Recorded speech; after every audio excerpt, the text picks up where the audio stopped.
Most people know about apples and bananas, but there are actually far rarer and more unusual fruits in the world. Some stand out for their odd shapes, others for their bright colors, and a few have both unique form and vivid hue. Here are 20 crazy fruits you've never heard of.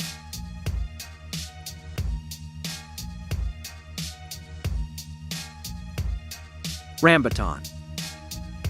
To start things off, here's a perfect example of not judging a fruit by its shell, the rambutan. At first glance, its rough, spiky exterior makes it seem inedible, but it's actually a fruit you can eat and enjoy. Ironically, the word rambutan defines not only the fruit that I'm talking about, but the tree that the fruit comes from. The name covers both parts, which I think is interesting. Unlike the king of fruits that I talked about earlier, the rambutan is much smaller. It's only about 3 centimeters on average, and even at its tallest, it only goes to about 8 centimeters. However, not unlike certain other fruits that you know of, it's been known to come in bundles. You'll sometimes find 10 to 20 of these together, and they all come with that rather rough skin or shell. They're technically spines, but they're also known as hairs. And equally as important, those spines actually help with the overall quality of the fruit by ensuring that the fruit inside is at a good temperature and it's not overloaded with water and more. So you just dig into there. As for what the fruit itself is made of, well, that's actually a bit ironic too. First of all, it's made up of about 78% water, and it's known for only having 1% protein. That's not the healthiest of things, but it's also only got about 82 calories, so it would be very hard to gain a lot of weight eating this fruit. Unlike the first fruit on the list, this one has a much better smell that people don't mind.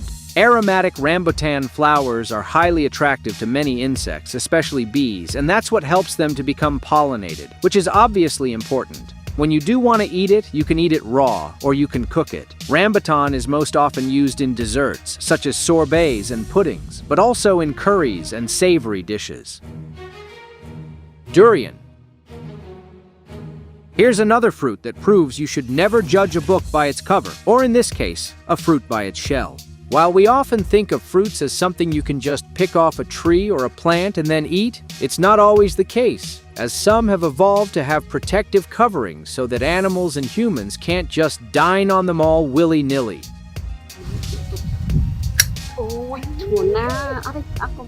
The fruit itself is named after the tree that it's found on, the durio, and there are actually 30 different species of this tree in the world today. 9 of them produce a fruit like the durian. And yes, as you can see, this one has a prickly shell that will hurt you if you don't pick it properly. Obviously, once you cut into it, you're going to see the multi-layered deliciousness that you can partake in inside. One of the reasons that there's so much to partake in is because the fruit is rather large on its own. It's been dubbed the king of the fruits by some due to its size, because it can be up to 30 centimeters in length and weigh about 3 kilograms. When it comes to the smell, though, it's a classic case of you like it or you don't. Some really do like it and think it's pleasant, while others think that it reeks and don't want to get anywhere near it. In fact, there are actually some hotels in Asia that will ban the fruit due to how much that it stinks. The flesh of the fruit can be consumed at various stages of ripeness, and it's used to flavor a wide variety of sweet desserts and savory dishes in Southeast Asian cuisine. The seeds can be eaten when they're cooked, and many who have taken a bite out of the fruit note that while it may not seem like much based on its smell and look, once you have it, you're definitely going to end up wanting more. Asian fruit. Both of these fruits are truly unique. Now, you may have heard of the one on the right because it's a square watermelon. Those are commonly grown in some parts of Asia, but are mostly associated with Japan. They don't grow naturally, but they're made on purpose for aesthetic reasons because they're easier to stack. The fruit on the left is even more weird, and I have to be honest, I don't even know what it is. So let me know what you think in the comments below. The ackee.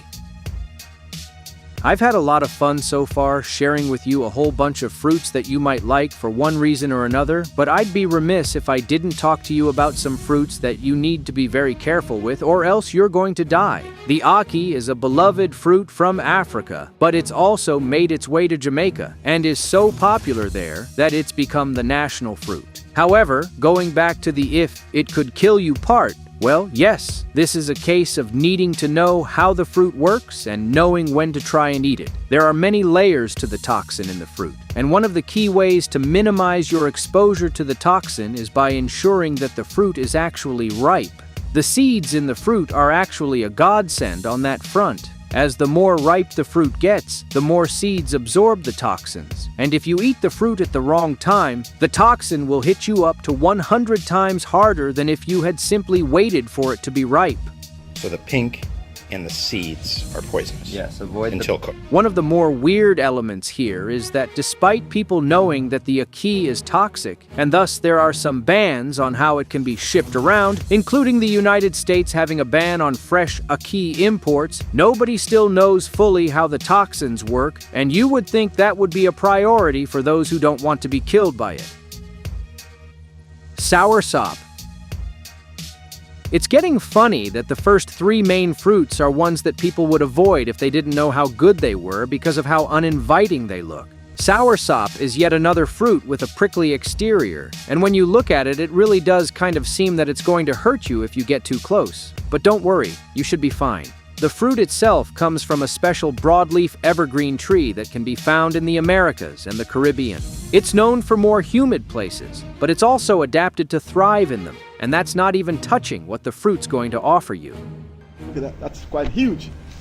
Look at that as well. See that one as well there. With an aroma that's similar to pineapple, the flavor of the soursop has been described as a combination of strawberries and apple with sour citrus-flavored notes, contrasting with an underlying thick and creamy texture that is reminiscent of a banana. To that end, while the seeds of the soursop are inedible, unlike the last few fruits, the many ways you can use it is really up to what you like. It's been used to help make candies, smoothies, ice cream flavors, and so much more. And street vendors just love to sell it because it's an easy thing to get rid of. There's one thing I should make you aware of. There are some people out there who love the soursop so much that they'll tell you that it's a kind of cancer treatment, and that's not exactly the case. There is no proof of this being any kind of cure for cancer, so if you were to see some kind of quack like Dr. Oz saying it's a miracle fruit, you should not believe him, at least not in the cancer healing department. It's probably still very delicious to just about everyone who eats it, but that only makes it magically delicious in the end. Physalis. Here's a fruit that we actually said oh to when I first learned about it, because this plant, or berry, is a part of the nightshade family, you know, one of the most toxic plants in the world today. Yet somehow, it's not only a respected plant, but is grown in many countries and called by many names, which includes goldenberry in the United States. That just goes to show that just because you're part of a dangerous family doesn't mean that you yourself are dangerous. Cape gooseberries are made into fruit-based sauces, pies, puddings, chutneys, jams, and ice cream, and they're also eaten in fresh salads and fruit salads. Other countries prefer to use them for smoothies or even to be used as a garnish for some desserts. Oh, but I should also mention that it is quite poisonous if it's eaten in its unripe state, so you should probably be wary of that. To be clear, it is not as deadly as nightshade, but it is something to be mindful of. Yuzu. Here's another fruit that may have been born in one part of the world, but had no trouble making its way to other parts. In the case of the yuzu, it was originally found in China before being shipped off to other East Asian countries, which include Japan, alongside nations like New Zealand, Australia, Spain, Italy, and France. That should actually be a good sign that the fruit is really good, since it's part of so many nations' food palettes. The fruit has been compared to the clementine in size and look, but is also known to be very nice to smell, so you can just imagine what it's like having a tree full of these things around. I would say it's more tart than the Seville orange. Really? There is one key catch to the yuzu that you should know about, though. Specifically, unlike so many other fruits, which includes numerous ones on this list, it's not a fruit that will grow quickly. In fact, at times it can take about 10 years for one to be ready for picking. To try and remedy that, some people actually graft it into other fruits in order to speed things up. Another curious element is that the fruit is able to survive in incredibly cold conditions, which include sub-zero temperatures. So while it may take its time to grow, at least you know that it won't get destroyed by water as it does, which is a pretty nice trade-off in the end. Tamarillo. Here's another fruit that's actually the same name as the tree that it's on. The tamarillo is an egg-shaped fruit that's called the tree tomato. Comparisons help people to make their choices when it comes to eating, so we'll just go with it. The tamarillo is native to the Indies of Ecuador, Colombia, Peru, Chile, Argentina, and Bolivia, and that should tell you a lot about much of the people of South America and how they like it. And in fact, it is one of the most popular fruits on the continent. So popular, in fact, that there aren't just orchards full of the tree and fruit, but some people actually grow them in their own gardens so that they can have them. In Colombia, they harvest around 150,000 tons of this fruit each and every year. And much like all of the other fruits on this list, there are many ways to partake in the fruity goodness of the tamarillo. Some will chill it before eating it with other breakfast foods. Some take the fleshy insides and use them as a kind of spread for their toast. And some will even make a juice out of it. It's always nice to have a variety when it comes to fruits like these. And depending on where you get it from, you may even get different suggestions. Monstera deliciosa fruit. It may not taste bad, but it doesn't taste like one of the most delicious fruits you've ever had. According to those who have put it in their mouths, it's a mixture of flavors that may remind you of bananas and pineapples. So if you're a fan of those two, you're probably fine. But there is a catch that you should know about. Despite being given an incredible name, it does have a potentially deadly secret. It is toxic to most people if it's not ripe, much like other fruits that I've talked about. Plus, if it is ripe, it can still create quite the reaction in your tummy. That doesn't even talk about how difficult it can be to get ripe at times and how it can be very sensitive to temperature that's around. So, no matter how you look at it or how you say its name, it may be a fruit that you'll just want to pass on, just to be safe. Feijoa. Sticking with South America for a little while longer, let's now talk about the feijoa tree and the fruit that it creates. Like the tuna fruit, it's one that can be brought up and harvested in mild or rather dry places, further showing how trees can live just about anywhere if you give them the chance to grow and adapt. While many will use this tree for its fruits, some actually like it more for its decorative purposes, which is a nice change of pace. It will brighten up your living space and then fill it with wood, and that's a win-win for everyone. The fruits can be eaten fresh and are made into jams and jellies, and also crystallized. They fall when mature but have to be kept in a cool place until soft enough to eat. It may seem annoying to have to try and remember all of these conditions just to get something to eat, but it's better to be safe than sorry, or even dead. It is not something that is toxic, but you always want to eat fruit when it's at its peak, ripeness, and readiness. Tuna fruit. The entity known as the tuna fruit is a kind of prickly pear that is grown in many dry areas all over the world. And that includes high-up dry places like the Andes Mountains, where they can be a godsend to certain farmers. Because in those areas, trying to grow fruits is extremely tough. That is, unless you have something like the tuna fruit. You can grow it there, and then you can eat it once you peel off the prickly exterior. Like with many other fruits that I've shown you, you can turn this one into a juice. It's just all about what you want. And if you wish to use it as a deterrent, the prickly shell has apparently been used to help create natural dividers for both people and animals. You might laugh at that, but when one wants to get pricked by something, they just so happen to touch. Dragon fruit. Many of you have likely heard about the dragon fruit, as it is really popular in certain circles. It may have been started in Central America, but it's gotten to Europe, Asia, and well beyond. Native to Central and South America, dragon fruit comes from a type of cactus, which explains its tough and spiky exterior. Over the years, it's become a global favorite, especially in Asia, where it's widely cultivated. And despite its fiery appearance, the flavor is surprisingly mellow. You can think of it as a cross between a kiwi and a pear, with tiny edible seeds that give it a light crunch. One of the best things about the dragon fruit is its versatility. You can slice it in half and eat it straight with a spoon. You can blend it into a smoothie, and you can toss it into fruit salads, or even make a dragon fruit margarita. The magenta-fleshed variety is especially vibrant, giving any dish or drink an almost neon-like color. It's used to flavor and color juices in alcoholic beverages, such as dragon's blood punch, and the flowers can be eaten or steeped as a tea. Thus, you can see why so many people are into this kind of fruit. It can be eaten for a snack or placed into a drink for a certain level of punch, but whether an actual dragon would enjoy it is unknown. Gekke.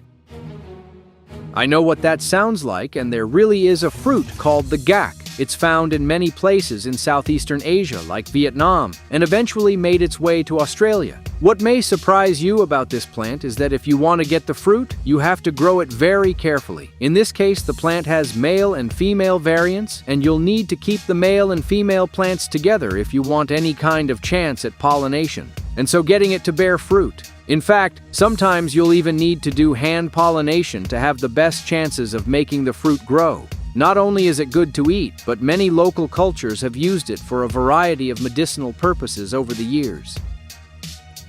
Jackfruit. Remember the first entry where I talked about the king of fruits? Well, the jackfruit is actually from a tree that holds the record for being the largest tree fruit in the world. They can be up to 50 centimeters in diameter, 90 centimeters in length, and 55 kilograms in weight, which makes for a really big fruit. But that's where a key twist with this fruit comes into play. You see, it's not a singular fruit.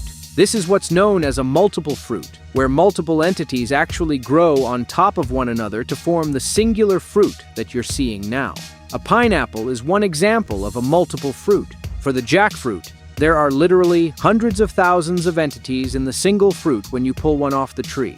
No matter what it is or is not, it's a delicious fruit that's served to people in many ways, including eating it right off the tree itself. And this is one of the few fruits on the list where you can eat it when it's not ripe and be perfectly fine. Challah fruit. Sadly, I have yet another fruit that has to be given a warning label. This fruit comes from a tree with a very scientific name that I will ignore for now. But if you wanted to paint a visual picture for it before I continue showing you, it's very much like a pineapple. Though curiously, they're not even in the same family. Depending on the specific type of challah fruit, you may not have to worry about doing any kind of preventative measures to ensure you don't get poisoned by it. However, there are certain types that have toxic materials, and so you'll need to cook them before you eat them. While some do love to eat it raw, others will love to turn it into a flour of paste to be used for other things. Some even use it as dental floss, believe it or not. Star fruit. Here's another fruit where the name is more literal than you may think. When you see the star fruit, also known as the carambola, you don't exactly see a star shape.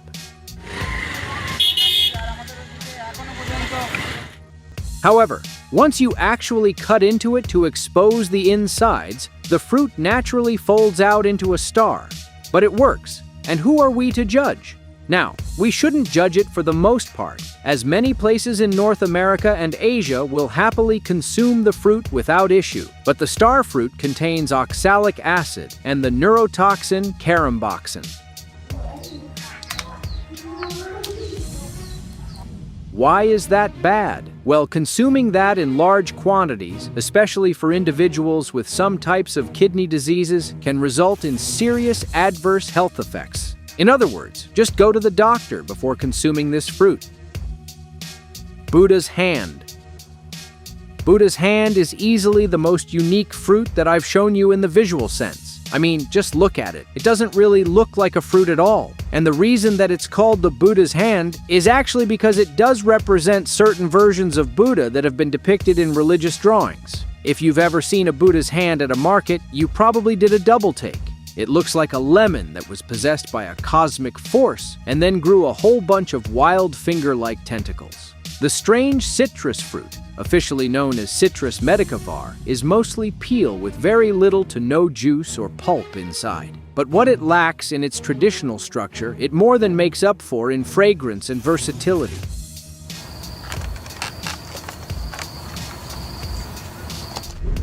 It's thought to have originated in India and China, where it's been cultivated for centuries. The name actually comes from its resemblance to the hand gestures that are seen in Buddhist statues, often symbolizing peace, wisdom, and good fortune. In fact, in many parts of Asia, it is used as an offering at temples or given as a gift to bring luck and prosperity. Funnily enough, while it is a fruit that can be eaten in many different ways, the people of China and Japan actually take a different root, and they use it as a perfume that they put in their clothing, and, whatever works to make you smell good. The capuacu. The next one may surprise you for a few different reasons. First of all, the capuacu is the national fruit of Brazil. I probably mispronounced it, and that clearly means that it's beloved by all of the Brazilian people. Another thing to note is that it has a relative you may know of, the cacao tree. The tree that helps to make chocolate? To be clear, this is not exactly a chocolate fruit that I'm talking about, but this one has been noted to have some hints of chocolate flavor in it. It's also said to have a mixture of flavors that are like melon or even pineapple. And while typically used to create desserts and juice, the seeds can be turned into cooking oils or even be used as a beauty treatment. Sapote. Yet again, we have a fruit that is the same name as the tree that it's grown on. But what makes this one a little different is that the sapote is able to take on a few different forms, and so it will deliver a few different versions of the fruit when you bite into it. For example, there is the black sapote, the chico, the white, and even the yellow version. And as you may guess, with different variations of the tree, the fruit can turn out quite differently in ways that are more than just visual. Okay. The tastes and even the entire insides of the fruit shift upon the dependence on the species that you're picking from. The fruits are said to be highly nutritious and packed full of vitamins, fiber, and antioxidants. And while the black sapote is lower in calories and high in fiber, the Miami sapote is particularly high in vitamin C and potassium. But they're all deliciously sweet and often enjoyed fresh. And also make for excellent additions to smoothies, desserts, and various dishes. Ugly fruit. This is another fruit that you'll end up finding in Jamaica. Curiously, it was one that was technically born naturally, but was done by mixing a few natural fruits together. In this case, a tangerine and an orange, along with a grapefruit. After being discovered, a local family started to produce them in bulk, and they've been a hit ever since on the island. The taste is often described as being more sour than an orange and less bitter than a grapefruit, but it's more commonly guessed to be a lemon-tangerine hybrid. It's called as it is because it's known for having a bumpy, rough, and somewhat ugly exterior. And despite its somewhat off-putting appearance, it is quite delicious and has become rather popular. The skin is very thick and coarse and often greenish-yellow with some orange patches. It kind of looks like a grapefruit that's been left out a little too long in the sun, but once you peel away that outer layer, you're going to be greeted with a sweet, juicy, and tangy flesh that's similar to a grapefruit but a lot less bitter. Despite the unappealing name and the unusual look, it's a devoted following for its flavor and versatility. A good example of how appearances can be deceiving, and underneath its rough and wrinkled skin is a citrusy delight. The aguaji. Next up, another fruit that I probably mangled the pronunciation of, but also has a rather famous relative. It's known for being close to the palm tree, and we all know what kind of things those produce. This one is obviously a little different, but you can find it in many places in Central and South America. Something that may perk up some of your ears is that this one is incredibly healthy and can improve the overall function of your body. It can potentially help to strengthen your bones, your teeth, your skin, and more. Plus, if you have an injury, it's stated to be a kind of anti-inflammatory agent, and it can help with the healing process. Still not enough for you? Well, it's also been used to create a kind of moisturizer for the skin, and can even be used as an anti-aging agent of sorts. So, not only does it taste good, but it also keeps you looking good. Subscribe now and turn on the bell so you don't miss a thing. Fascinating discoveries await you in every video. Thanks for your support. See you soon.